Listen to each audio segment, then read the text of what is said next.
Assalamualaikum warahmatullahi wabarakatuh. Selamat pagi anak-anak, bagaimana kabarnya hari ini? Semoga kalian tetap sehat selalu ya.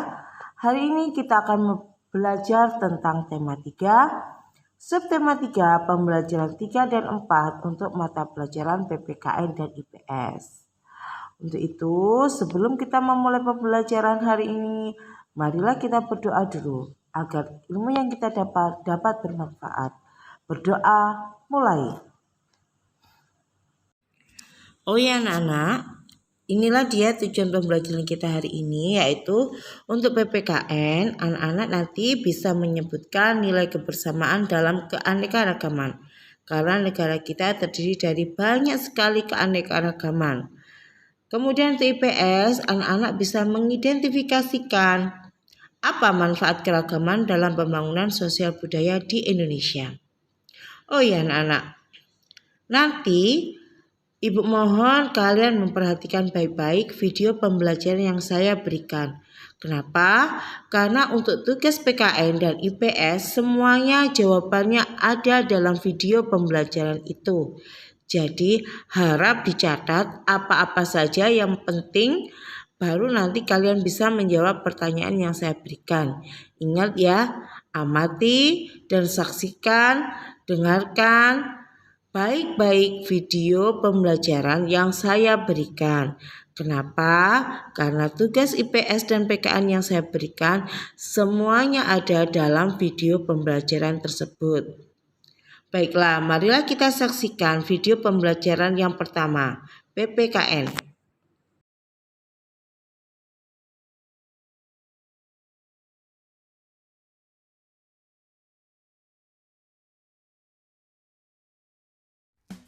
Di video kali ini kita akan belajar tema 3, subtema 3, muatan pelajaran PPKN. Pembelajaran 3, keragaman di Indonesia.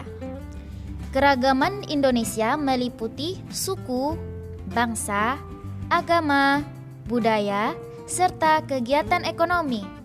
Masyarakat sebaiknya tetap bersatu meskipun keragaman menimbulkan perbedaan, sesuai semboyan Bhinneka Tunggal Ika. Keragaman dalam kehidupan sehari-hari, misalnya dalam organisasi. Tujuan organisasi menjadi pemersatu antar anggota karena dilaksanakan dengan semangat kebersamaan.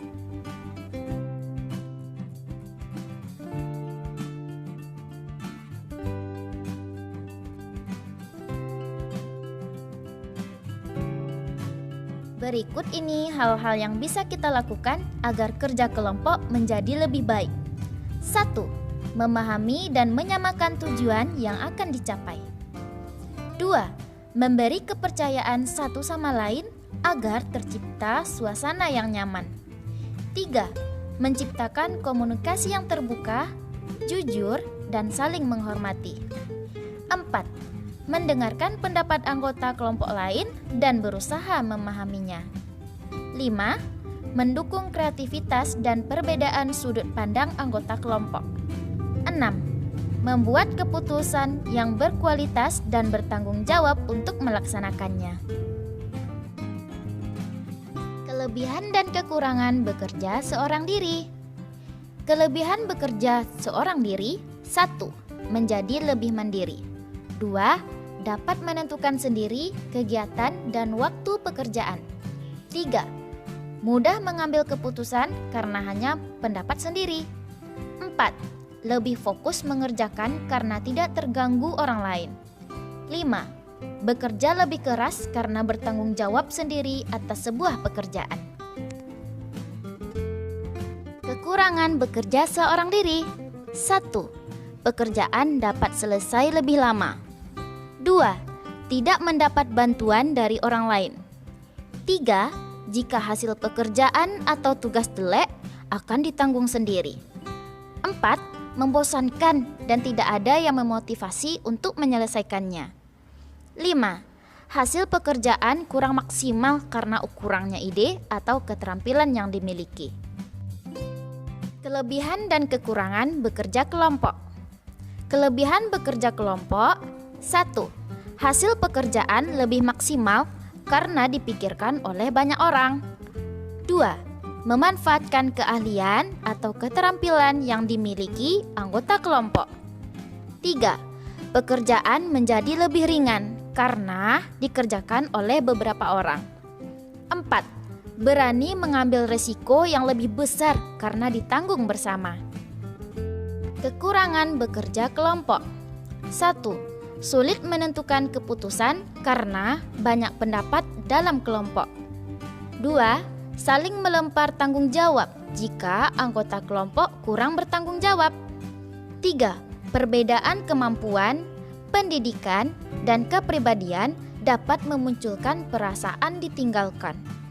4. Terjadi partisipasi yang kurang seimbang antar anggota kelompok. Jadi, kesimpulan dalam pembelajaran kita hari ini, bekerja secara berkelompok akan lebih baik daripada bekerja seorang diri. Terkadang, keragaman dapat menyebabkan perselisihan antar anggota. Namun, jika kita dapat menerima keragaman ini, maka keragaman semakin memperkuat dan memperkaya bangsa. Bekerja sama dalam keragaman mengajarkan kita untuk bertoleransi.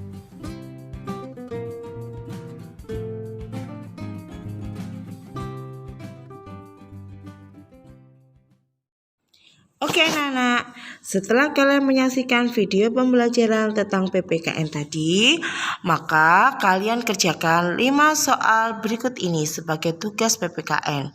Ingat ya, untuk menjawab tugas ini, semua jawaban ada di dalam video pembelajaran tadi. Itulah mengapa Ibu minta kalian amati, dengarkan, dan tulis hal-hal yang penting dalam video pembelajaran tadi. Seperti biasa, tulis soal dan jawabannya, kemudian foto, kirim ke Bu Erna. Nah, sekarang mari kita saksikan video pembelajaran tentang IPS. Di video kali ini, kita kembali belajar pada tema 3, subtema 3, muatan pembelajaran ilmu pengetahuan sosial. Pembangunan sosial budaya di Indonesia.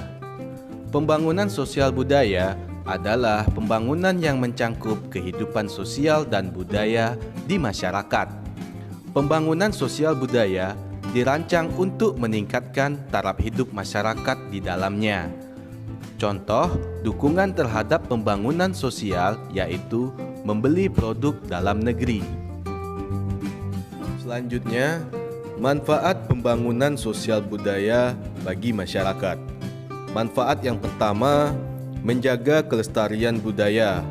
Yang kedua, meningkatkan kesejahteraan masyarakat. Yang ketiga, dapat menumbuhkan kerukunan dalam masyarakat. Yang keempat, menyalurkan bakat generasi muda. Yang kelima, mengembangkan keterampilan masyarakat. Pembelajaran berikutnya, keragaman sosial budaya Indonesia dan manfaatnya. Indonesia kaya akan keragaman sosial budaya. Keragaman yang ada menjadi modal dalam pembangunan sosial. Keragaman sosial budaya merupakan modal penting yang harus dikelola dan dimanfaatkan dengan baik. Tujuannya untuk mendukung proses pembangunan nasional. Berikutnya, contoh manfaat keragaman sosial budaya Indonesia. Yang pertama, menumbuhkan rasa nasionalisme. Yang kedua, sebagai identitas bangsa di mata internasional. Yang ketiga, memupuk sikap toleransi sehingga persatuan Indonesia tetap terjaga. Keempat, sebagai ikon pariwisata sehingga menambah pendapatan nasional. 5. Sebagai sumber pengetahuan dunia.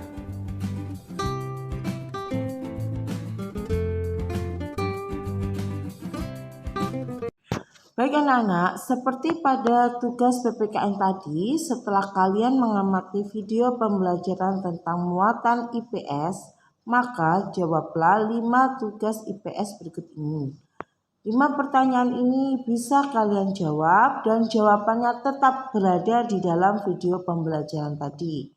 Seperti biasa, setelah kalian mengerjakan tugas ini difoto dengan tugas PPKN tadi, kemudian kirimkan ke Buna melalui WA. Ya, ingat kalau bisa fotonya dikolase.